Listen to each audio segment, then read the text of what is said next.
अंत्यविधीत मी सुद्धा होतो. त्या अंत्यविधी निघाला, 13 वर्षाच्या पोराच्या हातामध्ये महिला मंडळ शिकळी दिली गावकऱ्यांनी. आणि गावकरी म्हटले, हे बघ, आता बापाच्या नंतर तुला हा परिवार सांभाळायचा आहे. कारण आपल्याकडे प्रथा आहे, बाप गेला की राहिलेला परिवार, राहिलेला व्यवहार हा थोरल्या पोराच्या हातात द्यावा. म्हणून 13 वर्षाच्या पोराच्या हातामध्ये शिकळी दिली. 13 वर्षाच्या पोरानं महाराज बापाच्या तोंडात पाणी ओतलं. आग लागली प्रेताला. गावकरी काय म्हटले माहिती? गावकरी थोरल्याला म्हणले, हे बघ, आई तर गेली तुझी, आईला 3 वर्ष झालेत गेल्याला. आज बाप गेलाय तुझा. अरे तुमचं नात्यातलं नाही कोणी, पण आता एक काम कर, हा परिवार तुला सांभाळायचा आहे बघ. महाराज 22 वर्षाचा पोरा दारू पेत बोंबलं थिटतोय आज. पण 13 वर्षाच्या पोराच्या खांद्यावर प्रपंचाची धुरा दिली यांनी. 13 वर्षाचा पोरही एवढा समजदार होता. तो म्हणला, मला जर प्रपंच हँडल करायचा आहे आणि मला जर या परिवार सगळं हँडल करायचंय, मला शाळा शिकता येणार नाही. त्यानं शाळेला पूर्णविराम दिला बाबा. 6वी मध्ये शाळा बंद केली त्यानं. झोपडपट्टीत राहणार परिवार महाराज 6 जण पोसायची, आज 2 जण सांभाळायचं माणसाच्या जीवावर येत आहे. महाराज हमाली काम केलं त्यानं. अरे गोणी उचलत नव्हती त्याला मार्केट यार्ड मध्ये, वाकत वाकत गोणी उचलावी त्यानं. पण मागच्यांची शाळा नाही बंद केली बाबा त्यानं, नाही बंद केली मागच्याची शाळा. 3 भाऊ आणि 3 बहिणींचं शिक्षण इतकं केलं मावशी. 3 बहिणींचे ग्रॅज्युएशन केले आणि 3 भावांचं शिक्षण इतकं केलं त्यानं. आजही मोठा वकील आहे, 2 नंबरचा इंजिनियर आहे आणि 3रा नगरच्या MIDC क्रॉम्प्टन कंपनीत परमानंट आहे. महाराज स्वतःच बनेल तुटलं त्याचं, तर त्यानं बनेलाला गाठ मारली, पण बनेल नवं नाही घेतलं त्यानं. अरे कधी हॉटेलचा चहा पिला नाही तो, कधी महाराज कधी बिस्लरीचं पाणी पिला नाही. जर डॅम फाट्यावर उतरला आणि रिक्षावाला इथपर्यंत येऊपर्यंत 10 रुपये घेत होता, तर त्यानं रिक्षावाल्याला कधी 10 रुपये दिले नाही. पाय पाय आला तो. का? तो म्हणला, माझ्या खांद्यावर प्रपंचाची धुरा आहे आणि मला मागच्याच कल्याण करायचंय. एवढे कष्ट केले त्यानं मावशी. त्यानं 15 एकर जमीन घेतली त्या गावात. किती जमीन घेतली? झोपडपट्टीत राहणाऱ्या पोरानं 15 एकर जमीन घेतली हो. 22 लाख रुपयाचा बंगला उभा केला. 3 पोरींचे लग्न असे टोलेचंग केले महाराज. लोक त्याला भाऊ नव्हते म्हणत त्या बहिणींचा, लोक त्याला बाप म्हणत होते. लोक म्हणत होते, अरे बाप आहे, भाऊ नाही तो बाप आहे. 3 बहिणी अशा टोलेचंग घरात दिल्या पाटील घराण्यामध्ये. स्वतःच्या बायकोच्या अंगावर 500 रुपयाची साडी होती हो, पण बहिणींच्या अंगावर 1,500 रुपयाच्या साड्या होत्या. स्वतः 200 रुपयाची चप्पल घातली बाबा त्यानं. आजही माझ्या पुढे काही थोरले भाऊ बसलेले, त्यांना माहिती आहे त्यांनी काय कष्ट केलेत महाराज. त्यांनी काय कष्ट केले त्यांना माहिती आहे. त्यांनी बाप गेल्यानंतर कोणत्या पद्धतीनं प्रपंच हँडल केला ते मला सांगण्याची गरज नाही. तुम्हाला तुमचा प्रपंच आठवतोय आज? कितीतरी माणसं आहेत अशी महाराज, नाही रुपया खर्चावला महाराज. अहो तंबाखू घ्यायची होती, तंबाखू त्यानं सकाळी 1 किडा खाल्ला आणि संध्याकाळी 1 किडा खाल्ला, पण तंबाखूला सुद्धा पैसे नाही वायाला घातले त्यानं. का? माझ्या डोक्यावर प्रपंचाचा बोज आहे महाराज. 3 भावांचे लग्न केले, 15 एकर जमीन, 22 लाखाचा बंगला, एकदम सुखीत झालेला प्रपंच. हे 3 भाऊ कधी या भावाला विचारल्याशिवाय काही करत नव्हते. अचानक महाराज या कुणाची तरी प्रपंचाला नजर लागली बाबा. आणि कोरोनाची पहिली लाट आली आणि कोरोनाच्या पहिल्या लाटीमध्ये हा थोरला भाऊ पॉझिटिव्ह आला बाबा. मग या 3 भाऊ बाहेर होते. 3 भावांना बहिणीला फोन केला याच्या बायकोनं, भाऊ पॉझिटिव्ह आले म्हणे. पॉझिटिव्ह आले. 3 भाऊ आणि 3 बहिणी ताबडतोब हजर झाले, ॲम्ब्युलन्स केली आणि महाराज या थोरल्या भावाला आपल्या नगरच्या सिव्हिलला ऍडमिट केलं. नगरच्या सिव्हिलला ऍडमिट केलं महाराज. 5 दिवस झाले त्याच्याकडे कोणी फिरकलं नाही हो. 6व्या दिवशी फोन आला, तुमचं पेशंट मरण पावलंय, तुमचं पेशंट गेलं महाराज. महाराज जो मेलाय थोरला ना, त्याचा पोरही 6वीला आहे आणि पोरगी 4थीला आहे. बाप गेलाय महाराज. लोक म्हटली कशानं गेला? बोला बोला, कशानं गेला? कोरोनानं गेला. मावशी कशानं गेला? कोरोनानं गेला. कोरोनानं नाही गेला तो ताई, कोरोनानं नाही गेला तो. त्यानं एकच विचार केला, अरे महाराज माझी आई गेली मी रडलो नाही, महाराज माझा बाप गेला मी रडलो नाही हो. अहो हाडाची काढा केली, रक्ताचं पाणी केलं, तळ हाताचा पाळणा केला, नेत्राचा दिवा केला आणि मागच्यांना सांभाळलं मी. अहो 15 एकर जमीन कमावली मी, आणि आज या मागच्या परिवारातला एक जण सुद्धा माझ्याकडे फिरकला नाही. बाबा मी संपत्ती कमवली कोणा करता? एवढंच त्याला धक्का बसला मावशी, तो मरण पावला. लोक म्हणली कोरोनानं गेला. कोरोनानं नाही गेला, तो अटॅक येऊन गेला. मोठ्या भावानं वकिलानं फोन केला, दवाखान्यामध्ये पेशंट ताब्यात भेटेल का? सांगितलं नाही, नगरपालिकेचे लोक पेटवणार आहे. महाराज ज्यानं आयुष्य वायाला घातलं आपल्या करता, अरे त्याला पेटवायला कोणी गेलं नाही. त्याला पेटवायला कोणी गेलं नाही महाराज. राग झाली त्याची. अरे दुसऱ्या दिवशी राग आणली, राग गंगेला टाकली. लई रडले महाराज, लई रडले. 3 भाऊ 3 बहिणी लई रडल्या, अमाप रडल्या. 13 दिवस झाले. 14व्या दिवशी 14व्या दिवशी महाराज याचं बँकेचं पासबुक ओपन केलं, आणि बँकेचं पासबुक ओपन करून पाहिलं तर बँकेमध्ये 10 लाख रुपये निघाले त्याच्या. काका ह्या बाकीच्यांनी काय केलं माहित आहे? बाकीच्यांनी काय या बाकीच्यांनी काय केलं माहित आहे? 10 लाख रुपये घेतले महाराज, आणि या 6 जणांनी 1.5 लाख रुपये वाटून घेतले. पण जो गेलाय त्याच्या बायकोला कोणी रुपया दाखवला नाही. सांगा मला, तुम्ही संपत्ती कमवली कुणा करता? तुम्ही संपत्ती कमवली कुणा करता? जरा निवांत विचार करा. आजही हाडाची काढ केली तुम्ही, रक्ताचं पाणी केलं, आजही कोपरी फाटकी घालताय तुम्ही. महाराज ते जाऊ द्या. महिना झाला, 2 महिने झाले महाराज, आणि आता 17 फेब्रुवारीला त्याच्या श्राद्धाचं कीर्तन मी केलं. बाबा श्राद्धाचं कीर्तन चालू होतं. श्राद्धाचं कीर्तन संपेपर्यंत 35 वर्षाची बाई ढसाढसा रडत होती. कीर्तन संपलं, ती बाई माझ्याकडे आली आणि रडायला लागली. ती काय म्हटली माहिती? बाबा बाबा तुम्ही म्हटले ना नीतीनं जीवन जगा, तुम्ही म्हटले ना परिवार एकट्यानं टिकवा, भावा भावातलं प्रेम टिकवा, बहीण भावाचं नातं टिकवा. सांगा ना या माणसानं काय पाप केलं होतं? बाबा बाबा मागचं जाऊ द्या. 1 महिना झाला बाबा, 15 लाख रुपयाचा ट्रॅक्टर आणि सनग होती बाबा माझ्या पतीच्या नावावर. ही 6 जण आली बाबा, 12 लाख रुपयाला ट्रॅक्टर आणि सनग विकली बाबा. 6 जणांनी 2-2 लाख रुपये वाटून घेतली, पण मला कोणी रुपया दाखवला नाही. मी दागिने मोडले तेव्हा मला श्राद्ध करता आलंय. सांगा ना तुमचं पाकिट किती भरायचं आहे? जरा निवांत विचार करा. आयुष्यभर ज्यांच्या करता कष्ट केली तो परिवार आपला आहे का? एकदा जरा मागं डोकावून पहा, एकदा जरा मागं डोकावून पहा.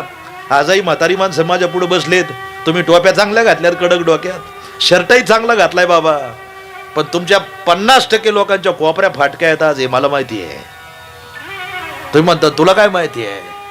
माझ्याही बापाचं वय 85 आहे, माझाही बाप अजून फाटकीच कोपरी घालतोय. मी बापाला विचारलं, बाबा बाबा का हो फाटकी कोपरी घालता?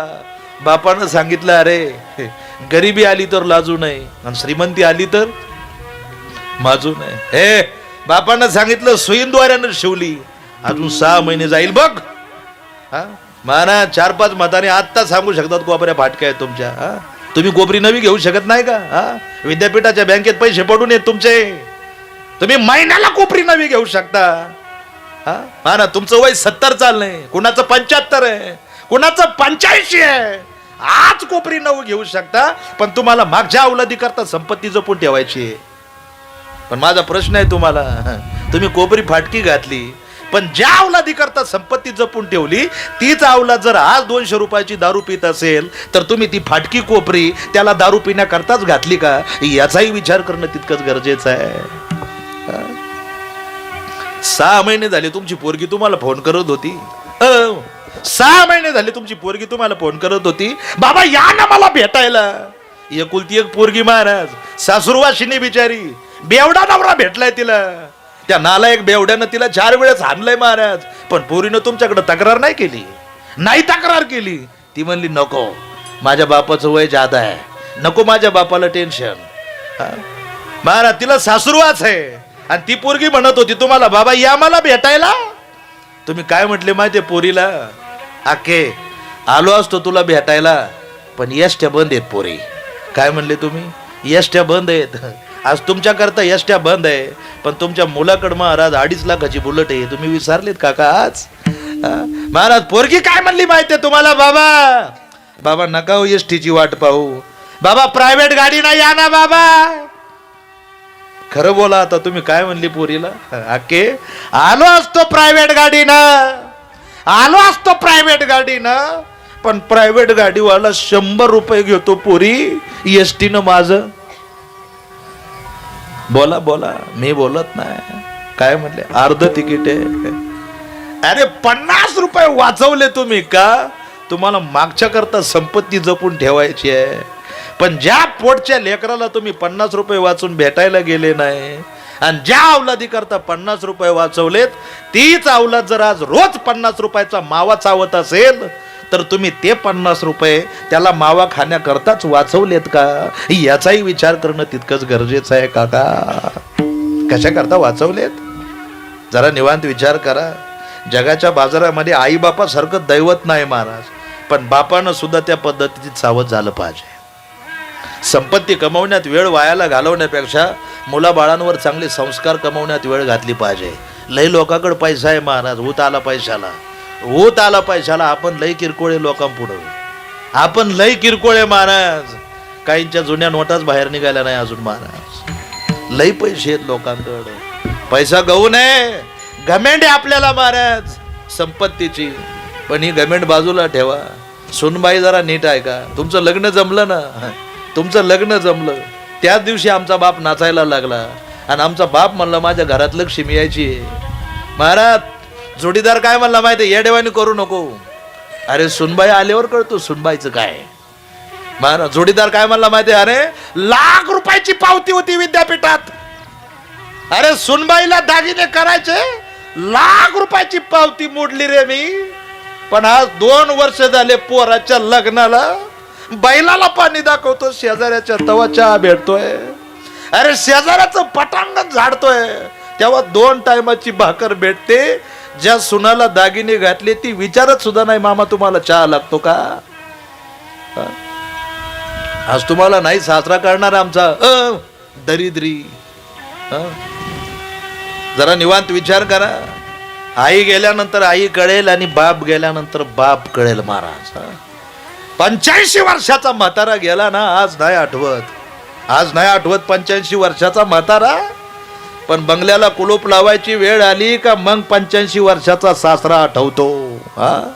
बंगल्याला कुलूप लावायची वेळ आली का मग 85 वर्षाची सासू आठवते. आज नाही आठवत तुम्हाला. विचारा या गायके परिवाराला, विचारा यांना आई गेल्यानंतर आईची काय किंमत आहे.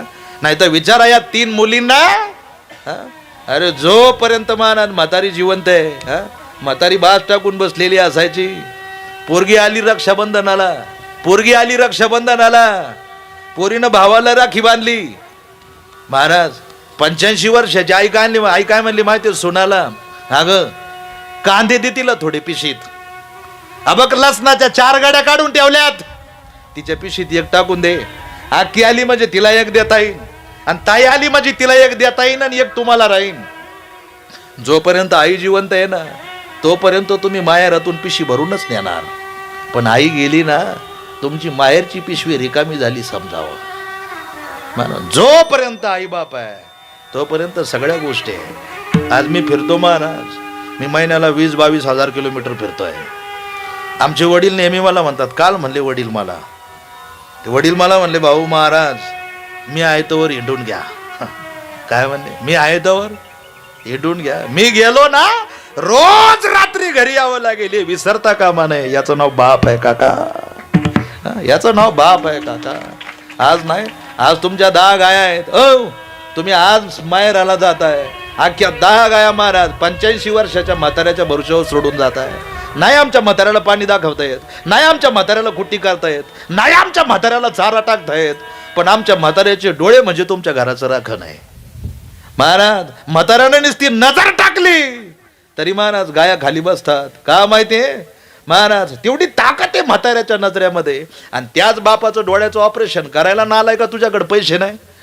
बायकोला 22 हजाराचा मोबाईल दिला हरामी तू, आणि बापाच्या डोळ्याच्या ऑपरेशनला 12,500 रुपये घालू शकत नाही का? बापाच्या डोळ्याचं ऑपरेशन करायचं तर तुम्हाला म्हणला शिबिर कधी महाराज? तू एवढा नीच आहे का? बायकोनं मोबाईल लागला तर वाढदिवसाच्या दिवशी तू 22 हजाराचा मोबाईल दिला बायकोला. महाराज 750 रुपये रिचार्ज लागतात 3 महिन्याला. हा? तो आपल्या मोबाईलला रिचार्ज नाही, बायकोच्या मोबाईलला रिचार्ज आहे. मग विचार करा, 750चा रिचार्ज मारतोय तू 3 महिन्याला कामान धामाचं. फक्त बापाच्या चष्म्याची काच फुटली, तुमच्या काच. आणि बाप म्हणला चष्म्याची काच फुटली माझी. तो थोरला भाऊ काय म्हणला माहितीये, बाबा 85 वर्ष वय झालं, तुम्हाला अजून चष्मा जपता येत नाही? अहो 500 रुपये लागतात काच बसवायला.